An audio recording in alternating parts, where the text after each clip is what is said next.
Hello and welcome to this video. Today I'm going to crochet an Anouki from The Legend of Zelda, Spirit Tracks and Phantom Hourglass. And these creatures are very near and dear to my heart because I really love Phantom Hourglass. And it's definitely my top 3 together with Twilight Princess and the Minish Cap. And I thought these were the perfect creatures for winter time. So essentially I wanted to release this video before Christmas. Clearly didn't work because it was so much work to figure things out. So I hope you all will enjoy this very lengthy trial and error video of me trying to figure out this pattern. Because things in this case didn't quite work out the way I wanted them to. But since I'm essentially just making a creature from scratch, it often happens. Some creatures are easier to get the hang of, some are not. And this one, because of some minor details and just me having some ideas how I can make things that didn't work out, just, it was a struggle, this one. But yeah, I'm not going to release this as a pattern, this is just for myself, but I'm going to put the basic row and stitch count in the description for those who are more experienced in crochet and want to follow this. You definitely have to kind of watch the video a little bit to figure out how I'm doing certain things here. Like attaching some of the details, adding the detailed embroidery. But yeah, this is starting off very simple, how I thought. With just a basic circle, as you do with most amigurumi when you make a sphere shape thing. But the body of the Anouki is more egg-shaped. So they have penguin-shaped bodies, more like egg-shaped, and then wings and the feet also are closely inspired by penguins, I guess. And the very weird sideways tail fin thing, which also is gonna give me trouble in the future. And then they also have antlers and little very humanoid faces without the beaks. So they're not fully penguin shaped. And they also have some fluffy white around their faces. I always thought it really looks like they're wearing cozy coats around their entire body. But I'm really wondering if they're actually wearing coats or if it's part of their skin or not. But either way, they look very fluffy and cute. And, kind of perfect for this very cold weather outside. But yeah, the body essentially is an egg-shaped. And they have a slightly rounded back, which I can definitely achieve with stuffing, so I'm not going to try and do uneven in and decreases to get that shape. Because it's just not necessary, and this is a smaller scale, just amigurumi size. But yeah, my first try, I wanted to actually make the face look recessed. So as you can see here, what I'm doing is I'm crocheting the body and I'm leaving rows out for making a circle. And this looked so terrible, but I was in such a denial that I was I can crochet around it, it's gonna look nice once I add the details.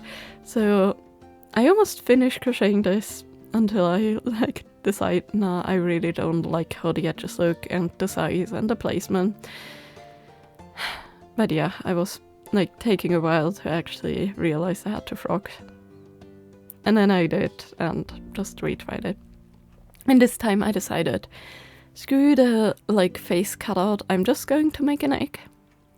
So I just did some straight rows in the beginning, and then I did some decreases evenly spaced out every couple other rows to get a slightly more rounded egg shape. I don't want the tip to taper too much, essentially. I just want it to have this slight taper and roundness towards the top that I then can use to shape into the back and the full body with stuffing. And this worked out very well once I just decided to, not do the cutout. And it was a very smooth crochet, although it definitely took a while to get back to the state.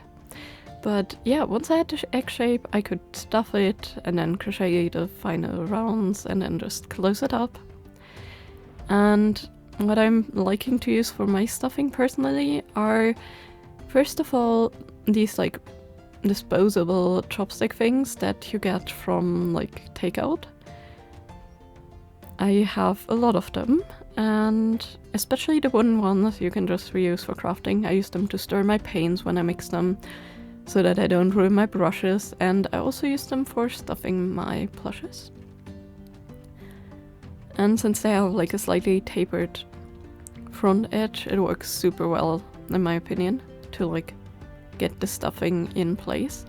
And then also what I'm using, like in a lot of cases, is actually hot glue sticks. I found that the hot glue sticks pull in the stuffing, especially polyfill, very nicely, and I don't have to worry about any stuffing coming back out because there's like wood grain or something that like catches on it. And if you need like a little bit more grip, you can just melt the top a little bit, like with a lighter or something, and then flatten it on a heat resistant surface just a tiny bit to like get a bit more push out of it. And you can really shape them. So those are actually my secret little personal tip for filling and stuffing into small squishies or plushies. Now, the next thing after the body was actually quite simple, and those were the wings. I just did some uneven increases off to one side to get them slightly rounded towards the back. And then it was just crocheting in rounds, and this one I didn't even have to frog at all. So I just made 2 of them, always testing if the size was right. Just finished them and then just, you know, made the other one. And this one was quite relaxing and didn't take long at all. But then came the tail. The tail by far was one of the worst things. I had to frog this so many times. My first idea was I'm going to make like a circle, and then I'm just going to stitch the edges with like a little uneven stitch with like double crochets, so I have like waves, and then I wanted to just stitch it together. And first of all, it didn't get the shape right at all. Second of all, this was way too large. So yeah, this didn't work out. By the way, I am having references off to the side. I just don't want to put them in the video because I don't want to get any copyright strikes or anything. So you guys will have to look up what these creatures look like yourself if you want to have a better reference. But yeah, second try, same idea, just smaller. It got a bit better, it wasn't too bad, but it definitely wasn't ideal. And then third try, I made a more basket-like shape for the tail, which the base actually looked right at this part. I just had to figure out how to make the top bumps. And here was heavily inspired by some dinosaur and dragon crochets that I made before from like varying different people that like made the back scales or the back fin things like this. So it's just like some, you know, double crochets and some loops to just increase the height, just some chains to get the shape. And I really like the shape, I just had some trouble figuring out the spacing and which like type of double crochet, like half double, double, which ones did I want to make to actually get the shape. But after like 2-3 tries, which were actually very like simple because I just had to frog like a little bit off the edge and then get the rest done, I was super happy with it and it looked really cute. And in the end, after all the struggle, the tail took me as long as the body to figure out.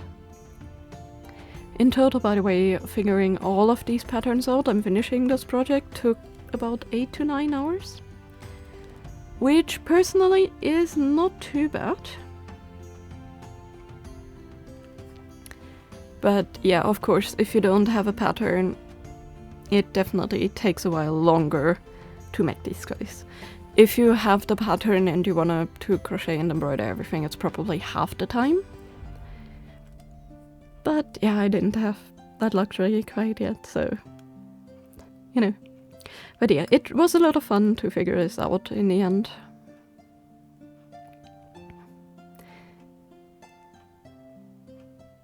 And I decided to also alternate half double crochets and double crochets for the tail to like make it work.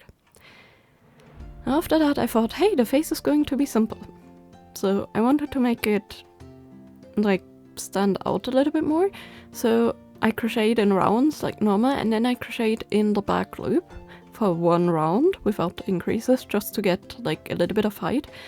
And it looked a little bit too big while I put it on, but I thought, hey, it's gonna get framed by this fluffy yarn, which by the way was a pain, because it's way chunkier than the original yarn, and for some reason I thought, hey, crocheting it directly onto the character would be fun. It really wasn't. But yeah, I thought, hey, the frame maybe with the fluff will cover some of the edges and make this look right.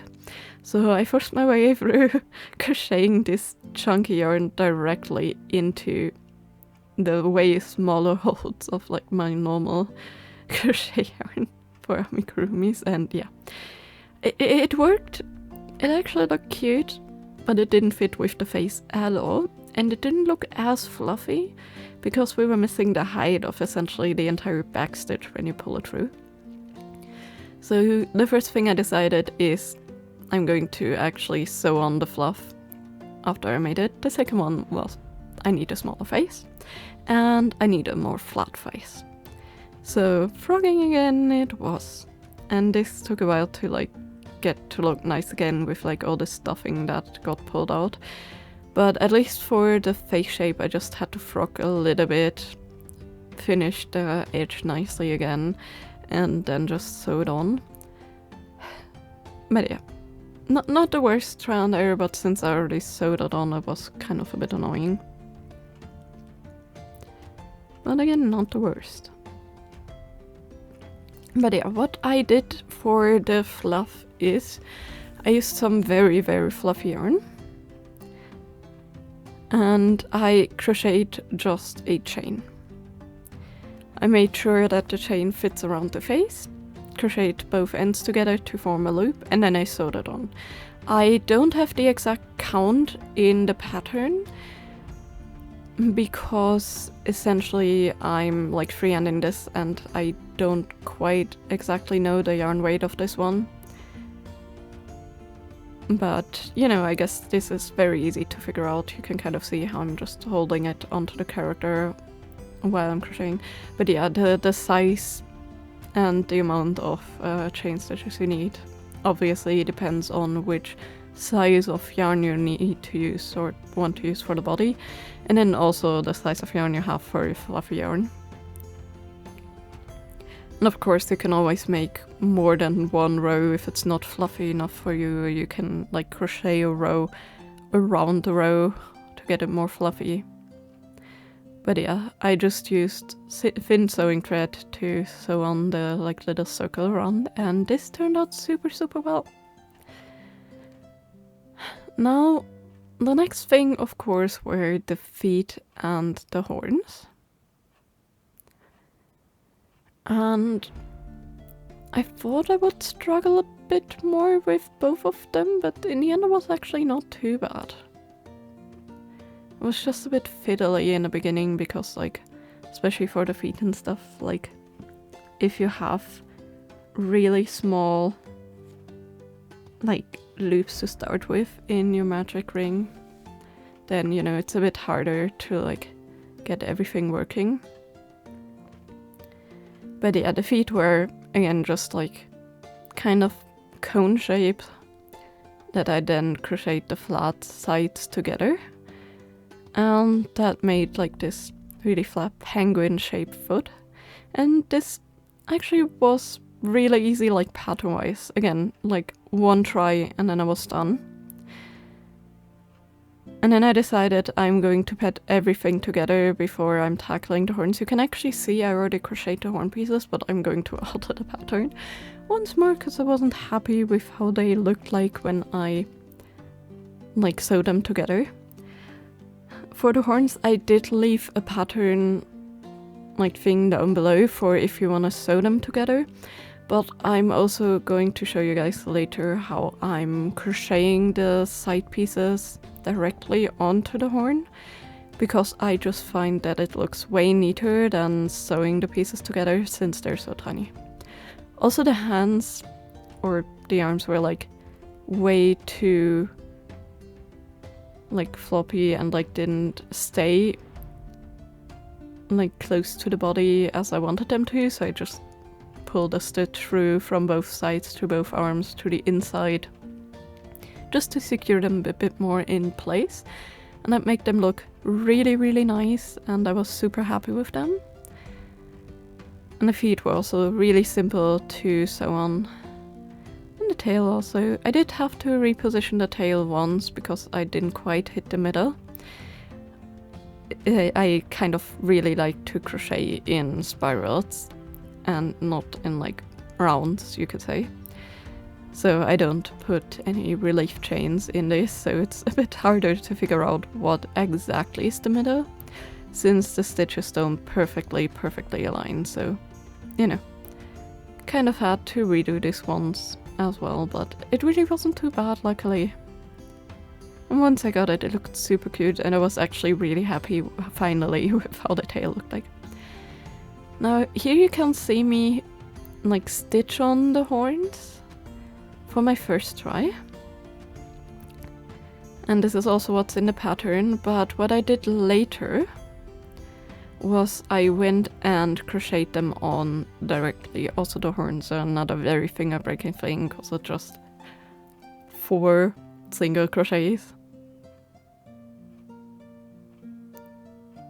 in a row, in a round, so yeah. But yeah, once I had the actual horn shape, here it gets a bit tricky. And I'm going to try and explain what I'm doing. I don't know if it will come over in the video very well, so I actually try to make an illustration here. But essentially, I'm trying to add the stitches directly onto the finished crochet piece. So I first went in sideways at the right height through the already made loops, and pulled the yarn through and made a crochet on top. And then I go in between 2 rows for the next stitch, like directly towards the bottom essentially of where the stitch I just made ended. And then I'm going sideways again through the same hole where the other stitch just ended, and then just, you know, turning sideways, and then I'm going up through the rows to end at the beginning row again. And with that I have 4 stitches stitched directly on top the horn essentially, and I can just crochet on top of them like normal for the next round, and then it will look way neater because you don't have extra bulk from the sewing, and it will be way more even. And once I have this, I was actually way more happy with the shape than the previous horns. Again, I really hope you can kind of follow this from my description, but you don't have to. If you think it's too difficult, you can absolutely just sew on the side pieces to the horn like base itself. But yeah, once I had everything neatly cleaned up, because of course there's a lot of little threads if you add little things to even smaller things, I could position them in place and sew them on. And I needed to sew the horns on very like tightly so they wouldn't like flop to the side. But luckily you don't really need to stuff them with anything, since they're like so tightly stitched together with just the 4 single crochets that you won't have any trouble at all with, like, you know, it just being floppy. But yeah, I was super happy at this point with how all the shapes turned out. So the next thing was actually to figure out the face, and then the like finer details. They have slightly rosy or like orangey rosy cheeks, and I have a lot of felt, but you can also paint these on with acrylics or with powders if you want to. I just decided to welt them on. My first needle broke because, of course, the first try I didn't hit between the stitches, I hit directly on top of one. And yeah, I crochet very tightly, so my needle won't be able to push through that. You always have to be careful when you do needle felting anyways. And then for the beard, I found this piece of fluff.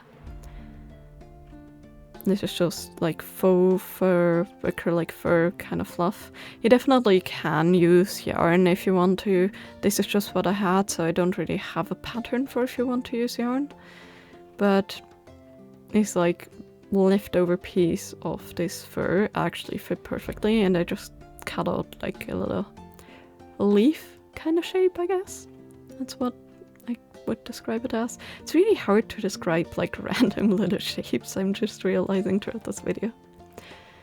But yeah, just sewing that on and then cutting it a little bit more to make it fit. Now the last troubling thing I had, which was really troubling and took many iterations, were the eyes. Here you can see me stitch them on with black yarn. And I'm also going to add some highlights with white yarn. But I didn't really like how they looked. They looked way too serious and way too not fitting for my taste. So I ripped them out, tried again with some beads. And it kind of worked, but they were, since they're the small glass beads, they were kind of moving all over, so 2 beads wouldn't stay together. I tried 1 bead first. That didn't look right. Then I tried 2 beads chained. That also didn't look right.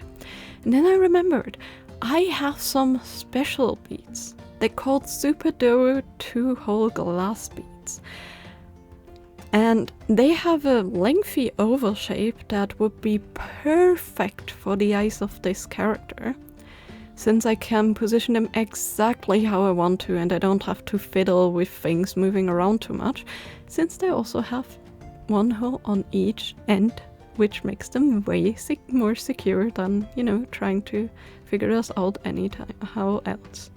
You can of course do embroidering if you like this, but I really liked the shape of these and I thought they were perfect and beady. And so I painted on some highlight with acrylic, and then it was time to add a little decorative details. I'm kind of freehanding them roughly. But yeah, all Anouki have some kind of pattern in like varying shapes and forms on their body. And I decided to go with like a very simple stripe and rupee, I guess, pattern in this case. It's more of an oval actually, but when you embroider it, it's more of a rupee shape. So I'm like adding the basic outline with a very light thread. And I'm trying to space them out decently evenly, because the highlight color, you know, this lighter color will add some nice detail, but I also don't want it to look too cluttered. I want to have it look like kind of random, which of course is always difficult. But yeah, I don't really have too much of a guide on like how I've done these. They all have basically the same shape, like a V on the top and the bottom, and then just like 2 straights on either side. And then of course, you know, for the straight stitches, they're just straight stitches. I'm also using the same thread that I used for crocheting. But yeah, now it comes to adding a bit more bulk to the details and make them pop. And this is a little bit more tricky, I guess. But what I'm doing here is I'm wrapping the yarn around the needle, and I'm just pulling through the like loose highlight threads that I already added. And in looping it around the needle, it creates like a little knot that will just erase the pattern. And I'm trying to go all around the same direction for, you know, 1 pattern each. So just pull the needle through the like line detail I created, loop the yarn around, pull it through, and repeat. And you can definitely alternate this if in wrapping the yarn around from the other side, kind of like you would do with like, yeah, almost, not quite, like needle tatting, I guess. But yeah, I don't know if this stitch has an actual like name in embroidery or anything. But it definitely adds some nice chunk to the details, although they will tend to like tilt to one side, so you have to like kind of press them flat with your finger. But yeah, after all that, I just added a little bit of thin brown thread to like give it some nose detail, as you can see. Like, this is just sewing yarn. And yeah, here he is. He doesn't stand at all, but I tried. And it doesn't really matter anyway, since he is supposed to be an ornament anyway. But yeah, I'm super happy with how this turned out. It was definitely a little fight.